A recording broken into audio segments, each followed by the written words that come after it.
Oi, muito bom dia, eu sou a Larissa do 121 e eu vou estar aqui falando a respeito um pouco do socialismo e do nacionalismo. O que significa socialismo? A palavra socialismo para alguns quer dizer luta de classes, justiça social, a defesa dos economicamente mais pobres e pautas pelo bem do coletivo, pensando na vontade do povo, essas coisas, pautas associadas à esquerda política. Em contrapartida, socialismo significa para outras pessoas um ataque à propriedade privada, à liberdade de expressão e à oportunidade de ampla concorrência entre comércios e propriedades privadas em geral. O ideal de socialismo ele surgiu no século XIX como socialismo utópico. O que significa utópico? Utópico vem do livro A Utopia, de Thomas More, e ele significa algo não existente, algo inalcançável. O socialismo utópico foi batizado assim justamente pelo fato de que não foi deixado claro um método para chegar a esse objetivo. O socialismo científico, por outro lado, que é o socialismo de Marx e de Hegel, ele é chamado de socialismo científico justamente pela presença de um método, que é o que o diferencia do socialismo utópico.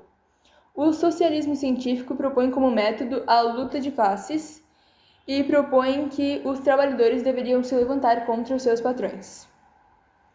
No final de tudo isso do socialismo, nós temos então o comunismo. O socialismo nada mais é do que uma escada para o comunismo, onde tudo vai ser decidido pelo Estado. Então vamos ao nacionalismo. O nacionalismo é outra vertente ideológica mais ou menos da mesma época, que diz que as pessoas buscam identidades em uma comunidade. Uma comunidade com regras, uma comunidade bem definida com seus princípios, com seus ideais, e que tem benefícios em seu prol mesmo, da sua comunidade e do seu coletivo. A palavra nacionalismo vem de nação, que diz que essa comunidade é uma nação, é como eles se identificam. Mas o problema é que fazer a identificação do que seria uma nação é uma coisa muito complicada, porque não dá pra gente incluir, por exemplo, todo um grupo de pessoas como nação só porque eles estão geograficamente próximos. Por exemplo, existe a nação judaica. O que é a nação judaica? São as pessoas que moram em Israel? Não, eles são judeus de todo mundo que se identificam com os mesmos princípios, seguem as mesmas regras, leem a Torá e seguem todos os mesmos mandamentos, princípios, regras. Eles são uma nação, mesmo não estando geograficamente próximos. Normalmente, nós associamos a nação a tudo que é um organismo político e administrativo, como, por exemplo, seguindo nessa mesma linha, o judaísmo tem alguém que decide, define as coisas, mesmo que não, mesmo que não seja uma pessoa como um presidente, um prefeito, é uma pessoa, um símbolo que vai acabar definindo as coisas.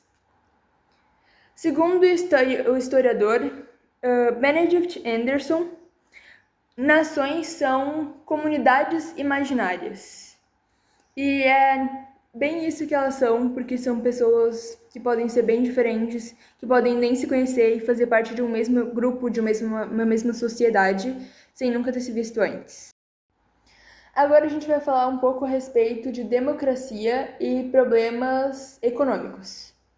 Quando falamos em estabelecer uma democracia, em conceituar uma democracia, a gente precisa debater vários fatores para fazer com que toda a população usufrua de benefícios como, por exemplo, a saúde, a educação, a segurança, que são coisas que eles deveriam ter garantidos, mas sempre tem que sentar e debater politicamente esse tipo de coisa para conseguir chegar a um modo de fazer isso acontecer.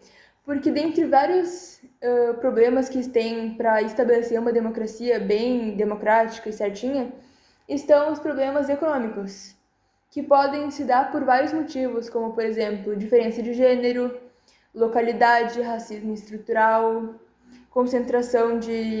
muita concentração de renda entre poucas pessoas. E é justamente disso que trata a ficha 2 do livro de aprofundamento em debates filosóficos. Essa apostila nos traz o coeficiente de Gini. O que é o coeficiente de Gini? É a medida da desigualdade econômica no mundo inteiro. A concentração de renda é medida através do coeficiente de Gini, e o que consiste em um número de 0 a 1, em que 0 corresponde à completa igualdade e 1 corresponde à completa desigualdade, e quanto mais próximo de 0 estiver este valor, menos há desigualdade no país. O gráfico que a página 123 nos traz nos mostra que o país com a maior concentração de renda com 1% da população é o Catar, com 29%, mas logo atrás está o Brasil com 28,3%, o que nos mostra que o nosso país é muito desigual na forma de distribuição de renda, já que há 28,3% de toda a renda do Brasil na mão de 1% das pessoas. Logo, há só 72%, 71,7% da renda para todas as outras 99% das pessoas do país todo. O livro nos traz a informação de que a desigualdade econômica pode ser entendida como resquício de vários fatores sociais do país, como, por exemplo, o Brasil, que mostra que a desigualdade econômica pode ser entendida como um resquício da época colonial, uma herança da época colonial que durou 322 anos no país, que é essencialmente e estruturalmente um país escravocrata. E isso trouxe vários problemas para o nosso país ao longo das épocas de desigualdade, porque todos os países, agora falando no geral, tiveram vários problemas sobre a desigualdade que respingaram em vários setores do país, como, por exemplo, sociais, onde algumas regiões acabam sendo mais favelizadas, algumas pessoas mais marginalizadas, e educacionais também, onde a nossa educação pública é muito básica, muito inferior à particular, por exemplo.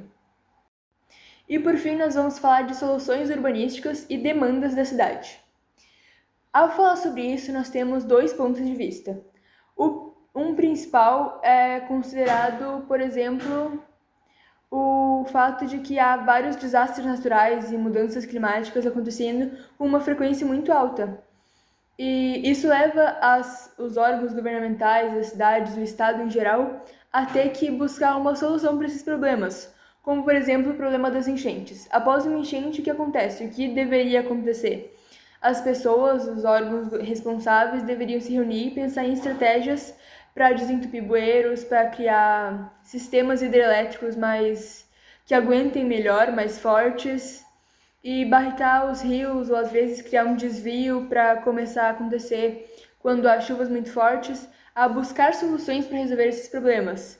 Seriam essas soluções urbanísticas. E há também o outro ponto, que essa geração agora, a geração Z, é uma geração muito ligada a respeito dessas coisas mais ambientais, desse tipo de problema.